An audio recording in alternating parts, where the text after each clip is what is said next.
The York-Pocosin Sheriff's Office says a man stabbed his grandfather and threatened to kill his grandmother. Now, we just learned the stabbing victim is out of the hospital tonight. Investigators say the grandson was in a stolen vehicle until police in Richmond stopped them. And it all started last night in the Seaford area of York County. 10 on your side's Erin Kelly talked to the victim and investigators to learn more about the case. So what have you uncovered, Erin?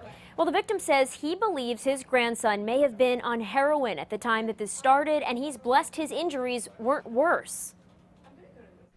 The York-Pocosin Sheriff's Office says 23-year-old Christopher Carter, who lives at a home on Sparrow Road in Seaford, turned on his family last night. It appears that he lives there, but he was robbing his grandfather of several items, some jewelry and some different items. Deputies say Carter stabbed his grandfather multiple times, and when his grandmother tried to stop him, he threatened to kill her with his grandfather's gun.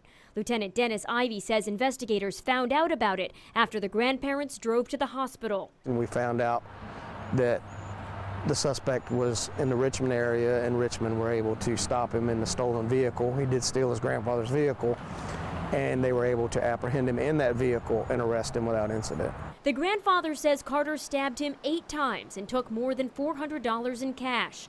Now Carter is facing charges of attempted first-degree murder, robbery, grand larceny, and several gun charges. Neighbors we talked to hadn't heard anything Sunday night. In today's society, nothing really shocks me anymore, unfortunately, but to hear that it's so close to home here in our small, quaint little town is very disturbing. You know, the sad part about this is it's so tragic because the family has to deal with, you know, being stabbed multiple times and the grandmother's threatened, but this is their grandson who they love, obviously, you know, and it's really, really hard on everybody.